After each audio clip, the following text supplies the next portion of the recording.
Hi guys, welcome. A little bit of a different video for us today.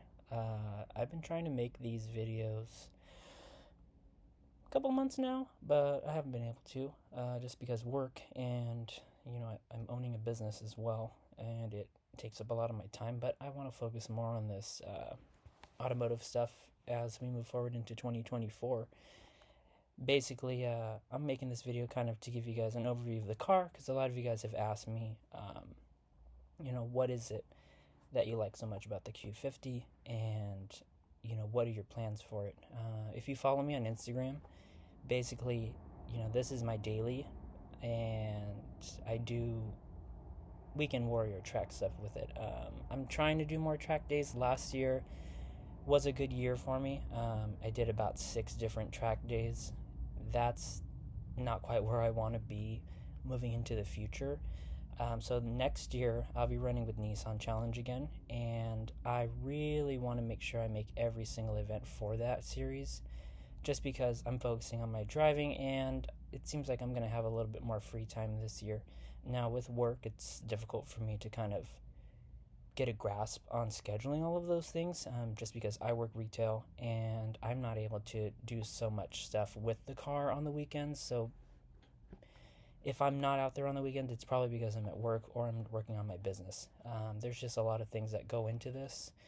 A lot of you guys know this, being in the automotive community, that it's very time consuming, and sometimes you hit roadblocks financially and also creatively. But I think I'm at a point where I like to discuss the car, and I know you guys will kind of be happy to hear that. I'll kind of jump into it. The car is a 2014 Q50S. It's a deluxe touring model. It was purchased by me in 2017, so I've had the car for quite a long time. Recently just paid it off. I know you're going to say it's crazy building a car and paying for it at the same time, but that's just the situation that I have. It's my passion, and that's what I want to do. But with the car, it started off as a stock automatic Q50. Glass transmission, as we all know, the 7AT, not the best thing to come out of Jatco. But everything else has been pretty solid with the car. I mean, it's stock, pretty much everything on the drivetrain is stock except for all the custom stuff I did with the transmission. Um, in 2019, actually, no, 2020, right after COVID or during COVID, we went out to Streets of Willow, and I took the car just to get a baseline. And that was something that kind of drove me to do more to the car after, figuring out some weak points and seeing that, it was a little sloppy on the track. Don't get me wrong, it's a great chassis. It's fairly rigid. The drivetrain, being a 3.7, is pretty bulletproof, and there's not much you need to do unless it's cooling related. Really, it's all about thermals when it comes down to it. That's one of the reasons why I swapped to the manual. But backtracking back to that first track day, I ran a baseline of like 138 at streets clockwise, and that was a respectable time for a stock vehicle on pretty much cheap ass Federal tires. I forgot, what are they? RSRRs. I don't run those anymore just because they're below my driving level.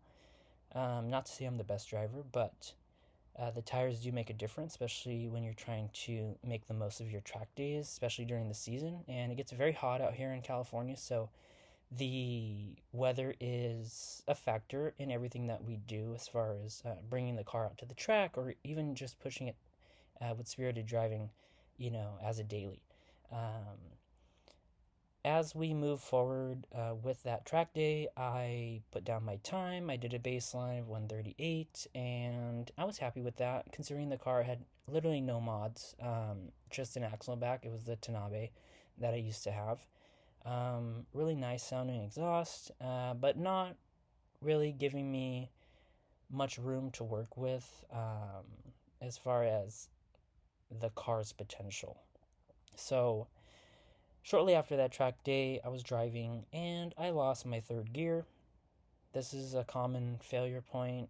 Has to do with the valve body in the 7 speeds.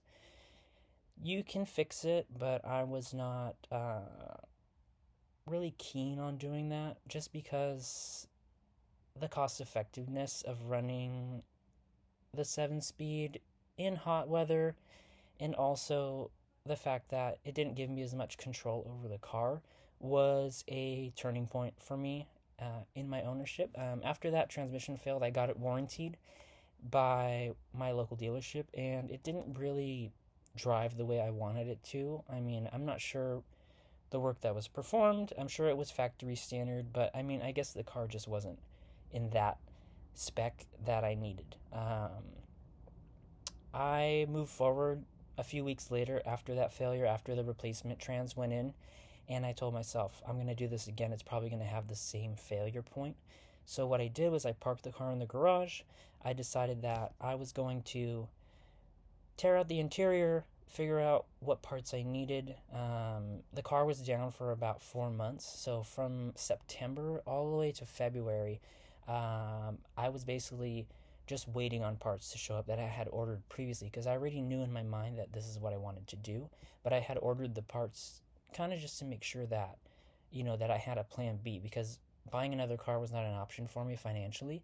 And, at the time the market was so bad because of COVID, there was no way I was going to purchase another vehicle, especially to do what I wanted to do. It wasn't going to be cost effective nor in my budget. So I put the car up for about 4 months, and I ordered all of the parts, the center console. I ordered the transmission straight from Concept Z. I ordered everything brand new because at the time there was only 2 other people that I knew of that were doing this. It was Eli in New York when he did his first swap with the 3.7, and then there was Eric in Texas who had the supercharged 6 speed already. And of those 2 people, I only found out certain tidbits of information because we were all learning at the same time about what we needed to do with the car to make it work. Eli really paved the way for us because he went and did the troubleshooting himself and figured out if he spent the money and it was going to fit, then that was it. And it turns out everything fit, and that was giving me the green light to go ahead with the swap and continue on with the project. As far as speaking with Eric very briefly, I figured out some of the wiring concerns that we had. And luckily, all this stuff was already semi documented for the Q50 chassis, since it was shared with the Q60 with Concept Z's initial conversion on the Q60 that they had. So I used all of that information and I kind of compiled it into a spreadsheet basically that I could work off of. Figuring out the interior pieces was very difficult. Basically, I had to call around to Infinity of Glasgow, Scotland, because I couldn't find anywhere else that was English speaking that could help me with this, as far as sourcing the correct part numbers and verifying that they were the proper fitment that I needed. Basically, a very nice young lady from Infinity of Glasgow. She corresponded by email with me for a few weeks, and we figured out a VIN number that I could pull from a 2.2 diesel, and we basically went from there. My uncle worked for Nissan here in San Diego, and I was able to get access to the motorsports parts ordering program, and that's how I initially purchased all of those parts. Now, when ordering through that program, I didn't know if any of this stuff was going to fit or if it was going to be delayed for so long that I wasn't going to be able to drive the car for a year. I didn't even know if it was available, so it was pretty much a shot in the dark. Once you pay for that stuff in that program, it basically is yours to keep. There's no refunds, there's no returns, and you pay for the freight. So knowing all of that info, it was kind of a shot in the dark as far as making sure that this stuff worked, but I was determined to kind of make sure that, it was going to be to the standard that I wanted, which is why I purchased all new parts. Initially, I had set up with a Jim Wolf clutch kit. I'm using the JK40 non-Synchrorev box from the 370Z. Basically the same box you find in any HR car, just with updated internals and updated model code. There's not a lot of stuff that went into the swap as far as custom pieces, except for some of the 3D printed pieces for the center console bracket, and also the drive shaft. The drive shaft was one of the hardest parts for me to figure out because I wasn't quite sure if I wanted to go single piece or stay with the two-piece design. Ultimately, I ended up staying with the two-piece design because I was daily driving it, and I know that the two-piece design is more balanced, especially for high revs. That's the reason why they use that. It is a failure point if you're doing clutch kicks, if you're doing drifting, if you're basically hooning the car. But for me, it was more track based as far as my endeavors, and that was perfectly fine. So I was looking to refine the car, not so much create something completely different. That was one of the major parts of the swap. The other thing was ordering that center console. It took about 8 months to get here. Everything you order for this car, there's nothing to find used because they're not sold very widely anymore, especially in diesel form. So getting a brand new piece of equipment is probably the easiest way to go about doing it. I really spent a lot of money getting that stupid center console. It's around $1,500, and that's without the little trim pieces. That's an extra couple hundred on top of that. So, all in all, just the center console, $1,800. So, as you can see, like it's a huge investment. A lot of you guys are asking me like, how much does it cost? What can I do? If you want to do the bare minimum and just put the transmission in and use the automatic center console, a lot of people are doing that, and that's perfectly fine. But for me, my standard, I needed to see the fit and finish and the function of the car just because I drive it every day, and also I want it to look good. I want people to see, what's possible with this chassis. Uh, Moving on from that, the center console is a big piece. We have the transmission, super easy to get the transmission. I got mine on discount from COVID sales. I basically got it shipped to my house for $1,600, a lot cheaper than doing a valve body job on the 7-speed, a lot cheaper than changing out the clutch packs, and overall simpler. That's basically the way I wanted to shoot my shot, basically. There's not a lot of back and forth between choosing these things in my head. This was the only option I had. Other parts of the car are mostly stock. I mean, the engine is stock. I just have a ported Z1 manifold, the just the plastic one. That does just fine. I would like to do more to improve the thermals under the hood, just because I know that intake gets heat soaked really quickly, especially out here in SoCal when it is hot. And there is potential for leaks because it's plastic. But right now, I'm not too concerned with that kind of stuff, and I wasn't during the build. So I really focus on the drivetrain. Once you get all the interior out of the car, there's not a lot to really work with besides cutting the tunnel to fit. That was the most painstaking part, was measuring and seeing the mock-up of the transmission and seeing where I needed to cut. So I had to basically put the transmission in, bolt it up, let it sag just a little bit, and then raise it up to the car to see how far I needed to cut. Because once you cut, there's no going back. Once that cut is made, you've basically affirmed that this car will always be a manual car. Especially when you take out the e-brake pedal, you have to drill out the spot welds, and all the brackets have to come out. And once you drill those out, you can't put them back in unless you want to replace the firewall or get something fabricated back to revert back to the automatic setup. With that being said, this is the part of the swap that I think people are more concerned about, because if they do misstep even one or two times, the swap might not be possible. You might not be able to attach the clutch pedal. You might not be able to seal up the transmission tunnel properly. So then you're leaving yourself open to problems in the future. It really is something to think about when you do the swap. There is potential if you've done a clutch job before. This could come fairly easy to you, but as far as a backyard mechanic skill, you need to have some sort of experience with, doing a conversion. Basically, all of the cars I've had in the past, I've had a 1999 G20, which I converted to a 5-speed manual off of the automatic as well. I had a 2013 VW Jetta, which I converted to the 6-speed from the GLI. It was a 2.5, and that was really where I kind of found my skill level. It was important for me during that time to pay attention to the details, because with a German car there is no room for error because the clearances are very tight, and a lot of things don't work properly if you don't research every single model. And that's what I did with this car. Um, I knew it was the FM platform, so obviously we know it shares a lot of parts with the 350, the 370, the G37, G35. So I started there with the HR lineup, and I just basically cross-referenced everything and measured and looked and asked people about what they were doing on their Z builds to see what I could fit in mine.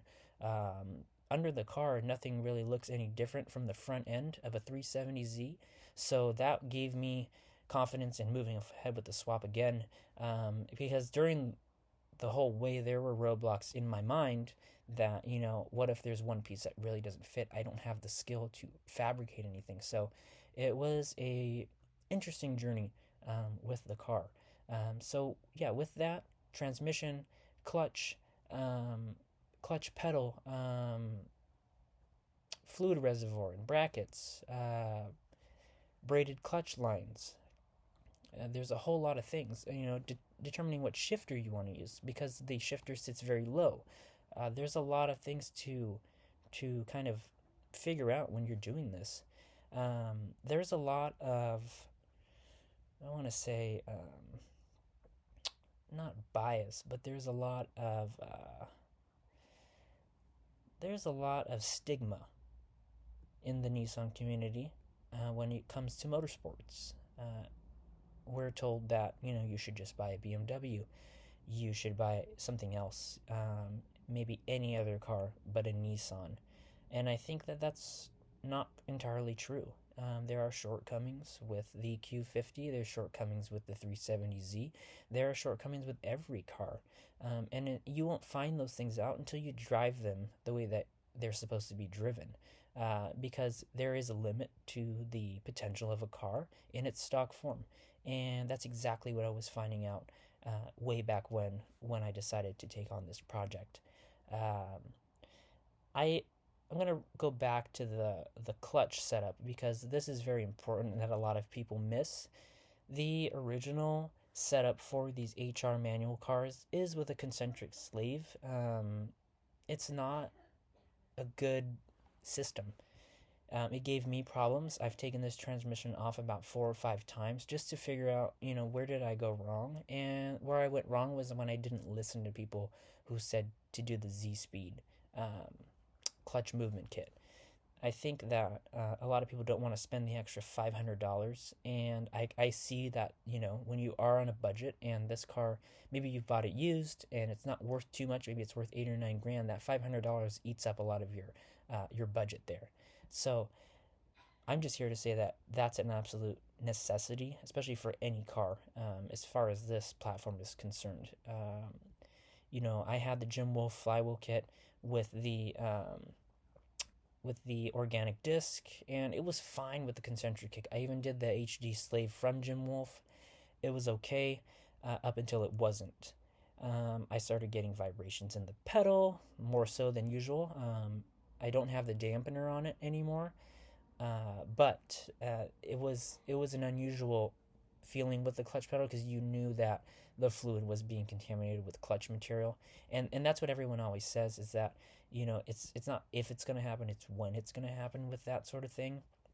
So I decided to do the Concept Z clutch fork kit, because the C-Mac wasn't available from Z Speed at that time, and I had a friend visiting from Japan, and I really needed to get the car going, especially with ZCon coming up that year, and I wanted to drive the car cross country, and I thought, okay, well, if there's going to be a failure point, it's going to be this, because I already know that it's failing. So what I did was I swapped out for the Concept Z fork that they had at the time, and it was good, but not quite balanced enough. It wasn't refined enough, and it allowed just a little bit of movement when applying the throwout bearing to the pressure plate, and that caused the pressure plate to warp a little bit, and it wore down the center ring, and then the diaphragm actually wasn't engaging properly equally on each side. So I had an offset pressure on one side of the pressure plate, and then the other side was getting full throw, and that was a problem because it wore out my flywheel. It wore out everything. Wore out the throwout bearing. Everything was pretty much toast. That's when I knew, okay, I need to take it out again and replace it with the C-Max. So that's what I did. I changed flywheels that time because I basically knew deep down that I was losing surface area because of the aluminum flywheel with the surface plate on it that's attached by just Phillips bolts, and I switched it out for the ACT Streetlight kit, which has been absolutely fantastic for the last 2.5 years. So I'm really happy with that, especially mated with the C-Mac. I have everything I need. This car has been through canyon cruises. It's been through daily driving. It's been through absolute hell on the track for me just figuring out what is going to break and what isn't. And so far, I haven't had too much stuff go wrong. Um, with that being said, there is just a lot of things you should think about so you don't have to do it twice. I'm making this video so that you guys don't have to do it twice, so that you actually can only do it one time and be happy with it and drive your car and not have to worry about stuff. Um, so yeah, with that ACT Streetlight flywheel, it's the I believe it's the 12-pound kit.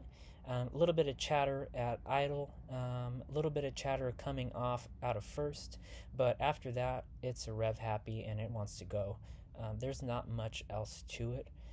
With that kit, I also mated it with the RGM pedal just to make sure that the pedal throw was appropriate for that pressure plate.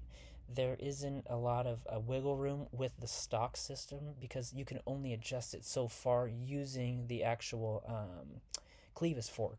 And if you're using the clevis fork, you're adjusting the actual throw and how much fluid is going through that system, and that's something that leaves room for error. If it doesn't retract fully and it doesn't close fully, you're going to leave a fluid in that upper part of the system, and then you're going to wear out your clutch disc. You might have clutch drag. You might have a lot of certain amount of problems for that because really making sure that everything's fine-tuned, going back to my point where I wanted to refine the car, not just make it stronger or better, but actually making it drive the way I wanted it to drive and consistently. And the way to do that is to invest in those parts. And really, I'm not sponsored by any of these people, but it's important to remember that the more you spend, the more you're going to get out of it as far as car things are concerned, because if you spend less, you're going to end up spending double later on, just like I did. So I'm trying to help you guys avoid that sort of thing. But yeah, with the RGM pedal, the ACT Streetlight kit, and the basically using all the good fluids and stuff, and also having the C-Mac, the car is pretty solid in that regard. Now, I would like to update the master to the Willwood master, but I haven't quite reached that step because I haven't really had any problems with the stock master.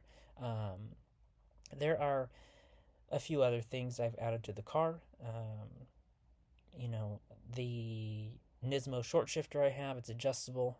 Really, though, I have the racing elongated shifter because it sits so low with the stock level that I had to go ahead and order that, and that way my hand is not so far from the wheel, and again, more refinement. It makes it easier to drive.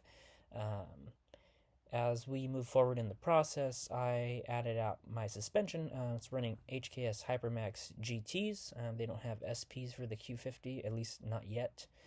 There is an updated version of the Hypermaxes that I think have improved valving, and also the spring rates have been adjusted as well for a better streetable and track ride. So if you're looking for a budget coilover, that's the type of coilover that I run. I don't run BCs. I'm not knocking BCs. I'm not knocking D2s. I'm not knocking any other coilover. I know there's better and there's worse, but that is what I found to be the most budget-conscious coilover with the best quality and support. HKS as a tuning house has rebuild services, and the parts are readily available. If I break a shock shaft, if I crack one of the mounts, if the bushing goes out, there's always a replacement that I can order. And that is the whole reason why I went with that.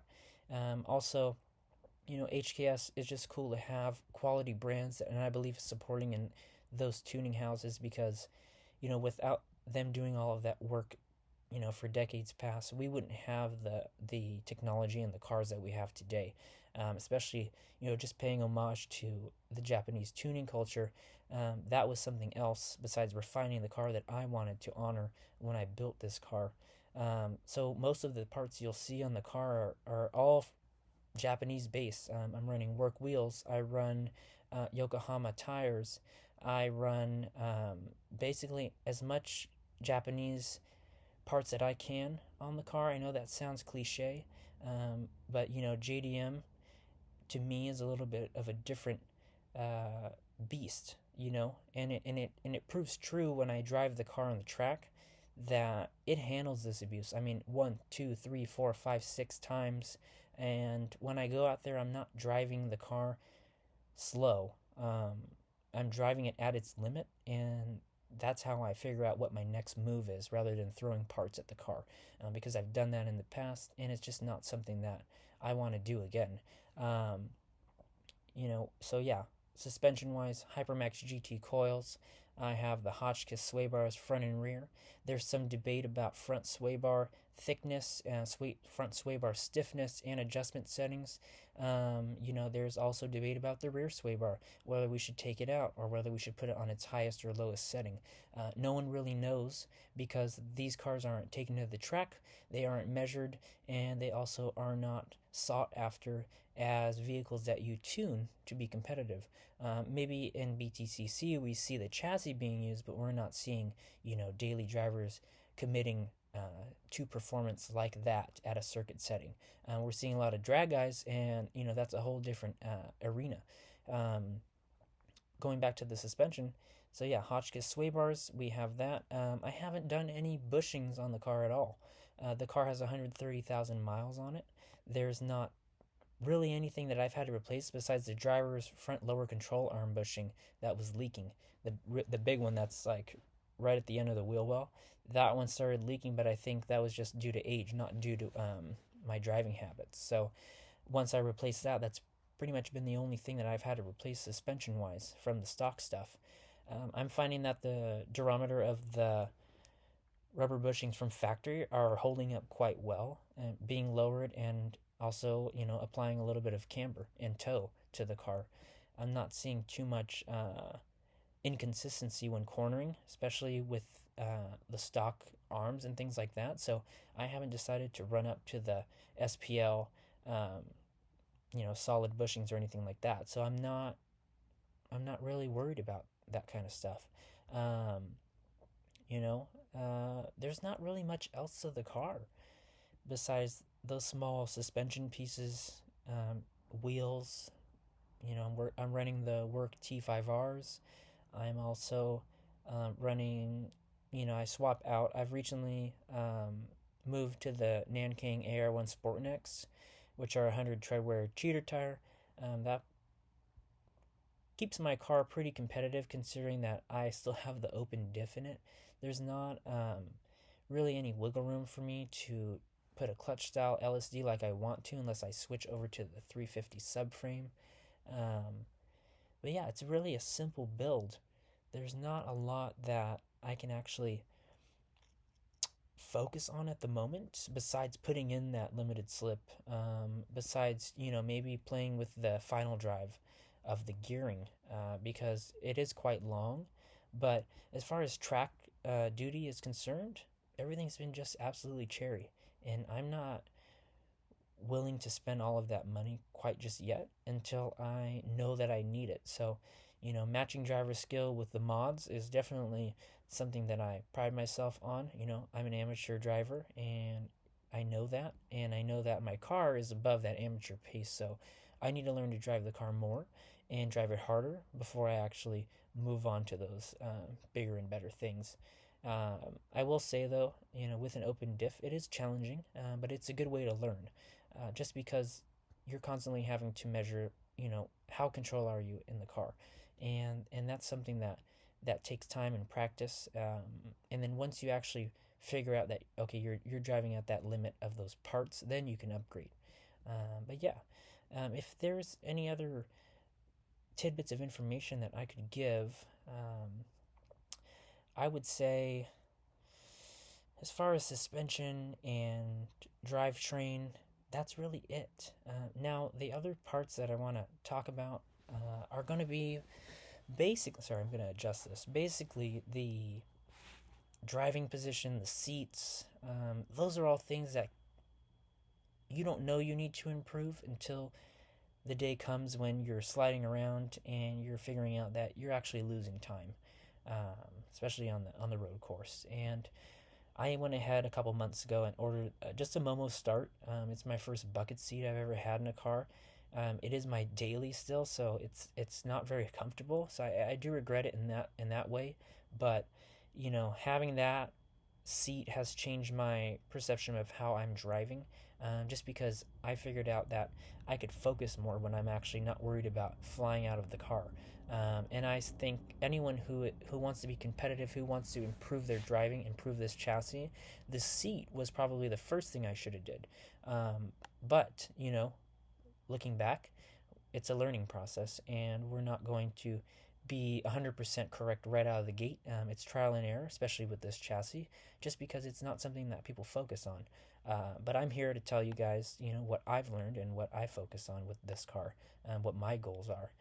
So with that seat, I paired with the Schroth ASM, it's anti-submarine device. When you're on track, you want to make sure you have that security so that, if you do come across an impact, if you do go off track, you hit something, you hit somebody else, especially daily driving with a bucket seat.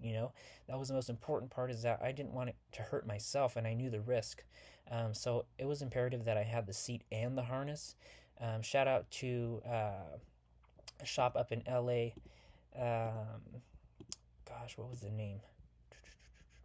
I'm going to look this up real quick so that you guys will get this info, because it's really important. They were very, very helpful. Just a moment here. I'm going to hop on Instagram. Excuse my typing.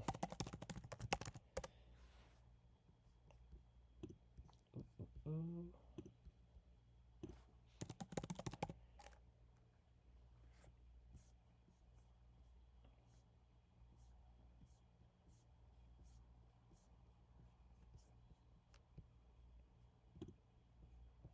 You know what? If I can't remember the name of this, I'm going to be so mad. Just because they're such a cool shop. Absolutely incredible customer service. Let's see here.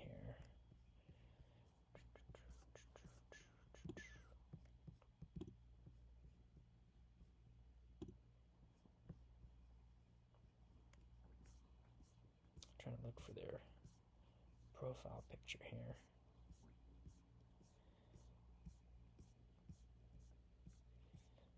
Let's see.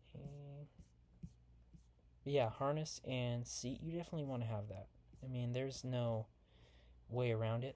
If you want to not hurt yourself, I just don't think it's a smart idea to run a bucket seat with stock seat belts. You're just opening up Pandora's box with that. You never know what's going to happen. You don't know who's driving around you. You know what? I can't find their profile, but I'm going to go ahead and I'll tag them in this video in the description so that you guys can go check it out. They're local to San Diego. Well, they're more local to LA, but they're just an earshot away if you want to drive up from San Diego. I know a lot of you guys on here are from San Diego, and the VQ crowd is pretty strong down here, but they do have great aftermarket support, and they have great insight into the setups that they can provide and what's most safe. Moving on. So I have that seat with a planted seat bracket because that's kind of the only ones that they make for our chassis. So that's what I had to do. I drilled holes into it. It's a fixed mount. There's not anything else that was required besides making sure that I have the right hardware. But everything was pretty much plug and play. The harness I connected to the baby anchor spot, which I bolted in with the bolt that they provided. So a little bit of custom fab there, but As far as fabricating, it was more of just me drilling a hole and making sure that that bolt was tight and was secure, so that if I did have an impact, that harness wasn't going anywhere. Um, as far as any other interior modifications, I did do the Momo Mod 33 steering wheel. It's a flat bottom, makes it a lot easier to get in and out of the car, especially with a fixed seat. There's not much else that I could do to help myself get in and out. It is difficult to get in and out still, but it's something I'm willing to live with for the added benefit of having a bucket seat. But yeah, not much else in the interior. I haven't really messed with it besides making sure that I had the correct seating position and the comfortability on the track. Just because when you are out there, it's tiring. It's a lot more strenuous than people believe. Unless you've been out there and you experience it, it's draining, especially when it's hot. Um, I'm always talking about the weather.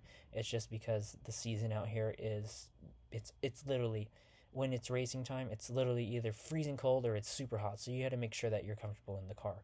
Um, but yeah, as far as other mods go, not much else for the car. Um, I have a Tome X-Bream exhaust, Y pipe back. There's not anything special about it. It's very loud, but it does match the aesthetic that I wanted, and it lets you know, how you're driving. You know, if you rev it too high, the tone changes. You know, kind of where you're at. I don't need to look at the speedometer, so I didn't get it because, hey, it's a Tome. Is that Tome at all?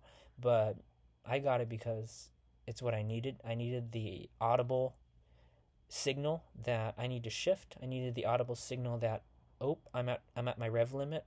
Oh, I needed the audible signal that, hey, you know, I need people to know that I'm gonna pass them on the track. It's important for those sort of things. Not so much saying that I have a Tome. Having the added weight benefit of having a titanium exhaust is helpful, but it's negligible. And also the torque gains in the mid range, I would say they're there, but it's not something that I would say you need to go out and buy a Tome, you know, because it changes your life. It really doesn't.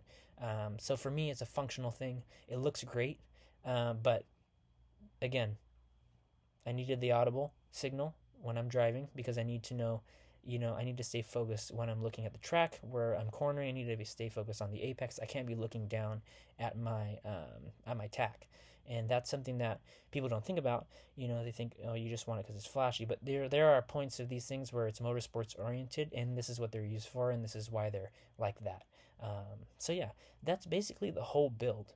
I'm not gonna go any farther into the build unless you guys have questions. I'll make more videos with the actual car so I can show you these things, but I wanted to hop on here and say, you know, that, you know, I am wanting to do more of this content and figure out, you know, what you guys want to see, because this is something that I want to do and something that I'm investing in, and I've invested quite a bit of money to actually go out and do this stuff, and really now it's just the time. So I hope you guys will join me. I hope this is worthy of subscribe, and you know, I hope I didn't bore anybody with this. So with that, I'm gonna sign off. This is Tyler, or AKA Q50 underscore hotboy with an I on Instagram. Feel free to follow me, and you can be a part of this journey as well. Peace out.